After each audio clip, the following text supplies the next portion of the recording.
한동안 멈춰 있었던 예루살렘 성전 공사는 반전의 계기를 맞이하게 됐습니다. 남유다의 사람들이 성전 공사를 시작했을 때 북이스라엘에 속한 사람들, 그러니까 예수님 당시에 이 사마리아인들이 와서 돕겠다 이렇게 제안했습니다. 그러나 총독 스룹바벨과 대제사장 예수와 그리고 모든 관리들은 그들의 도움을 거절했습니다. 그러자 그들은 아닥사스다 왕에게 고자질을 해서 성전 공사가 다리오 왕 2년까지 중단되는 사태가 벌어지게 됐습니다. 자, 그런데 다리오 왕은 고레스 왕의 조서를 발견하게 되죠. 그리고 그 조서에 포로들을 돌려보내서 성전을 짓게 하라라고 하는 명령이 있다는 것을 확인하게 됐습니다. 그래서 다리오 왕은 다시 조서를 내려서 신속하게 그 조서대로 이행할 것을 명령했습니다. 13절 보십시오. 다리오 왕의 조서가 내림에 유브라데강 건너편 총독 다뜨네와 스달보스네와 그들의 동관들이 신속히 준행하니라 말씀합니다. 성전 재건 공사는 주전 536년부터 16년 동안 대적들의 방해로 공사가 중단됐습니다.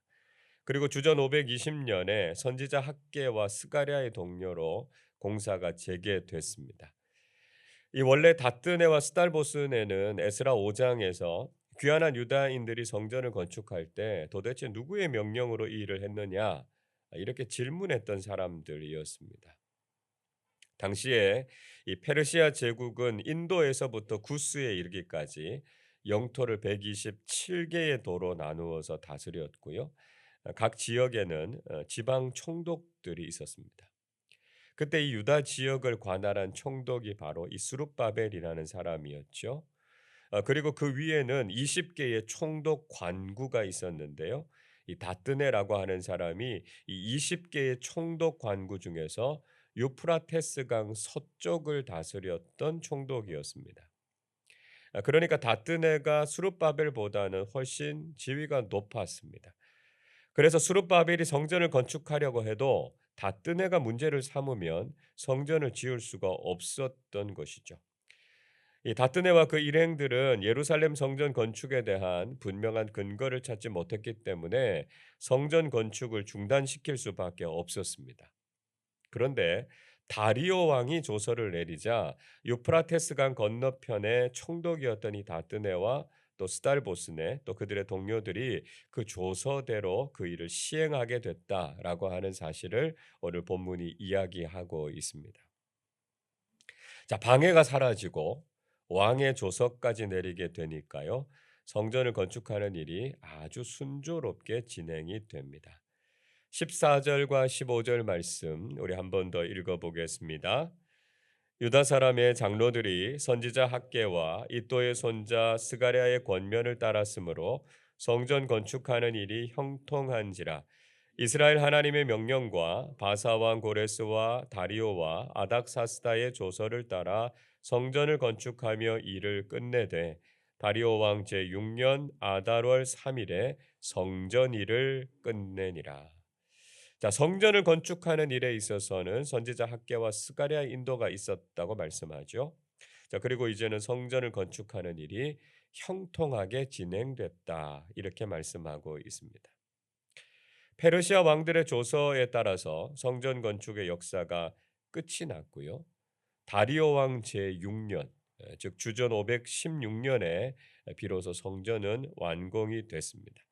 성전 공사는 재건을 시작한 지 20년 만에 완공에 이르게 됐습니다. 자, 이 일은 예레미야를 통해서 주신 예언이 성취됐다라고 하는 것을 확인하게 합니다. 예레미야서 29장 10절은 이렇게 말씀해요. 여호와께서 이와 같이 말씀하시니라. 바벨론에서 70년이 차면 내가 너희를 돌보고 나의 선한 말을 너희에게 성취하여 너희를 이곳으로 돌아오게 하리라 말씀하셨습니다. 하나님께서는 예루살렘이 무너지고 70년이 지난 후에 그들에게 회복의 은혜가 임할 것을 예언하셨습니다. 남유다가 멸망한 것이 주전 586년이었으니까요. 정확하게 70년이 지난 주전 516년에 성전이 재건됐고 회복이 이루어졌다라고 하는 것을 우리는 확인할 수 있습니다. 자, 우리는 이 내용을 통해서 하나님의 약속이 얼마나 신실하고 정확한 것인가라고 하는 것을 믿게 되죠. 성전이 완공됐을 때 남유다의 백성들은 솔로몬의 성전이 지어졌을 때처럼 성전 봉헌식을 가졌습니다. 16절 보십시오. 이스라엘 자손과 제사장들과 레위 사람들과 기타 사로잡혔던 자의 자손이 즐거이 하나님의 성전 봉헌식을 행하니 말씀합니다. 자, 모든 이스라엘 백성들과 포로로 끌려갔던 사람들의 자손들이 어려움 속에서도 성전이 완공된 것을 보면서 얼마나 감격적이었겠습니까? 마치 우리나라가 독립을 경험하고 대한독립 만세를 외쳤던 것처럼 그들은 이 성전 봉헌식을 통해서 큰 기쁨을 누렸습니다. 그리고 성전 봉헌식에 필요한 제물들을 가지고 와서 제사장들과 모든 레위 사람들이 절차에 따라서 하나님께 기쁨과 감사의 예배를 드렸습니다. 포로로 끌려갔던 유다의 후손들은 그 이후에 유월절 제사를 드렸다. 이렇게 말씀하고 있습니다. 19절은 이렇게 말씀하죠. 사로잡혔던 자의 자손이 첫째 달 14일에 유월절을 지키되 말씀합니다. 성전 봉헌식이 아달월, 그러니까 12월 3일에 이루어졌고요.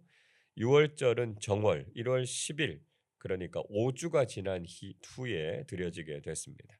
한 해를 마무리하면서 성전이 완공됐고 새로운 해를 맞이하면서 그들에게 주신 구원의 은혜를 감사하는 유월절 제사를 드렸다 말씀하고 있죠. 유월절 제사를 드리기 위해서는 무엇보다 정결해야 했습니다. 20절은 이렇게 말씀합니다. 제사장들과 레위 사람들이 일제히 몸을 정결하게 하여 다 정결하며 사로잡혔던 자들의 모든 자손과 자기 형제 제사장들과 자기를 위하여 유월절 양을 잡으니 말씀합니다. 자, 모든 유다인들이 절기를 위해서 정결해야 했지만 특별히 제사장과 레위인들은 자신들의 손으로 유월절 양을 잡아야 했기 때문에 혹시 그들이 율법을 범해서 부정해지면 이 제사를 준비할 수 없었습니다. 그래서 그들은 동족들이 유월절 제사를 잘 드릴 수 있도록 자신들을 정결하게 해서 유월절 양을 잡는 일을 했다는 것이죠. 제사장과 레위인들만이 아니라 모든 사람들이 다 자신을 정결하게 하고 이 유월절 제사에 참여했던 것을 볼 수 있습니다. 즉 하나님 앞에 드리는 예배를 위해서 가장 중요하게 준비해야 할 것은 바로 자신을 정결하게 하고 예배자로 자신을 드리는 것이다라고 하는 것을 알 수 있죠. 그리고 그들은 유월절과 연결해서 무교절을 일주일간 지냈습니다. 22절 이렇게 말씀합니다. 즐거움으로 이레 동안 무교절을 지켰으니 이는 여호와께서 그들을 즐겁게 하시고 또 아수르 왕의 마음을 그들에게로 돌려 이스라엘의 하나님이신 하나님의 성전 건축하는 손을 힘있게 하도록 하셨음이었더라 말씀합니다. 유다 백성들은 또 7일간 즐겁게 무교절 절기를 지켰습니다. 자, 그런데 이 모든 일들을 주관하신 분은 하나님이셨다 말씀하고 있습니다. 하나님께서 유다 백성들의 마음에 절기를 지키는 기쁨을 주셨습니다. 그리고 하나님께서 아수르 왕의 마음을 그들에게로 돌이키셔서 하나님의 성전을 건축하는 일에 힘을 실었다 이렇게 말씀하고 있습니다. 자, 여기에서 아수르 왕이라고 하는 말이 나와서 좀 혼란스럽죠. 원래 아수르는 주전 722년에 북이스라엘을 멸망시켰고 주전 605년에는 바벨론에 의해서 완전히 멸망한 나라였습니다.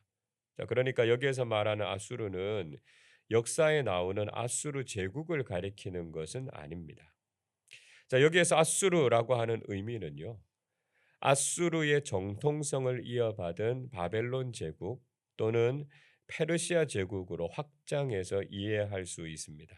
그래서 여기에서 말하는 이 아수르 왕은 성전 건축을 명령한 페르시아의 왕 고레스와 또 성전 건축을 재개하도록 조서를 내린 다리오 왕이다 이렇게 볼 수 있는 거죠.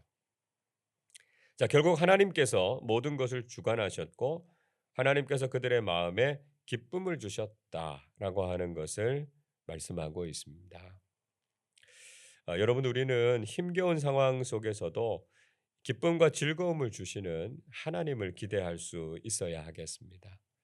성전을 재건하면서 반대에 부딪히고 결국 공사를 중단하는 어려움이 있었지만 하나님께서는 다리오 왕을 통해서 조서를 내리게 하시고 그 일을 완성하게 하셨습니다. 힘들다고 포기하거나 주저앉지 말고 하나님께서 도우시고 일하실 것을 믿고 나아가는 사람들이 되어야 한다는 것이죠. 그러면 하나님께서 우리의 삶에도 기쁨과 즐거움을 회복시켜 주실 것입니다. 우리 모두가 주님께서 원하시고 기뻐하시는 일에 헌신해서 주님께서 주시는 기쁨과 감격을 누리며 살아가시기를 주님의 이름으로 축원합니다.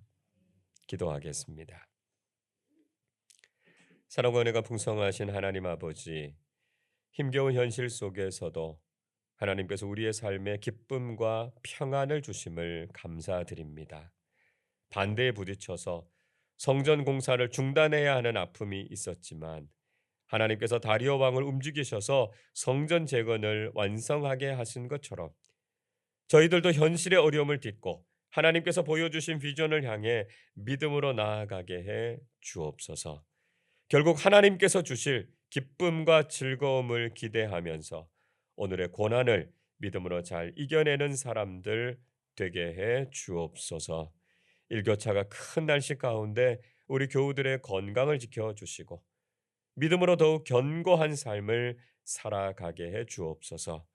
특별히 11월 한 달간 우리 교회가 하나님을 향한 감사와 찬양이 넘쳐나게 하시고 믿음의 아름다운 열매들을 풍성하게 맺어가게 해 주옵소서. 오늘도 믿음으로 시작하는 하루의 삶 속에 하나님의 은총과 평안을 더해 주옵소서. 감사드리며 우리 주님 예수 그리스도의 이름으로 기도하옵나이다. 아멘.